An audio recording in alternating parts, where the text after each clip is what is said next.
নমস্কার বন্ধুরা, কেমন আছো তোমরা সবাই? আশা করি খুব ভালো আছো।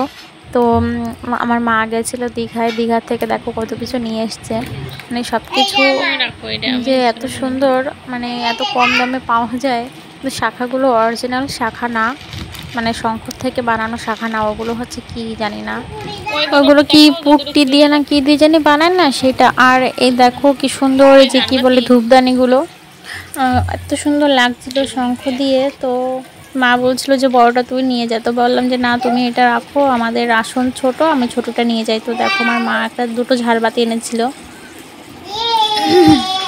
খুব সুন্দর, এত কম দাম ছিল। ঝাড়বাতিগুলো পুরো 150 টাকা করে নিয়েছে জানো তো। আমাদের এখানে 400-500 না হলে দিতই না, মানে মেলায় মেলায় যেরকম আর কি দেখা যায় সেগুলোতে 400-500 দাম নিত। আর দোকানে গেলে জানি না, দোকান থেকে আমি কখনো দেখিনি, মানে হয়তো চাইলে দেখাতো কিন্তু দেখিনি কোনো জায়গায় ওর দোকানে। তো ঝাড়বাতি দেখে তো আমার মেয়ে পুরো খুশি হয়ে গেছে। দেখো একটাই যে বের করেছে, মানে প্যাকেটগুলো হচ্ছে কাপড়ের, আর একটা হচ্ছে বের করতে একটু কষ্ট হচ্ছিল। তো এই দেখো বের করে নিয়েছে, তো এটা দুটো নিয়ে আমার মেয়ে খুব খুশি। এই যে দেখো এগুলো 150 টাকা করে নেছে। তো দুই হাতে দুটো নিয়ে দেখো সারা ঘর টইটই করে বেড়াচ্ছিল, কিন্তু আমি আর অত মানে আর কি ভিডিও করিনি, তো এইটুকুই করেছিলাম।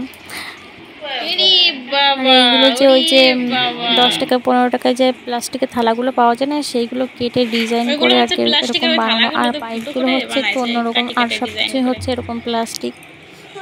ও আর এই দেখো এই ব্যাগটা নিয়েছিল 50 টাকা করে। তো আমার মা দুটো এনেছে, আমার ছোটো মাসির মেয়ের জন্য একটা আর আমার মেয়ের জন্য একটা। তো ওটাও নিয়ে নিয়েছে, আর এইটাই যে রয়েছে মানে আমার মেয়ের জন্য। আর এই ক্লিপগুলো না 10 টাকা করে নিয়েছে জানো তো, এত সুন্দর। দেখো আমার এই ছোট্ট ভিডিওটা তোমাদের কেমন লাগলো অবশ্যই জানিও। আর কারা কারা দেখায় যে এত কম দামি জিনিস কিনতে চাও তাড়াতাড়ি চলে যাও। আর সবাই অনেক অনেক ভালো থেকো, আমার পরবর্তী ভিডিও আসা পর্যন্ত।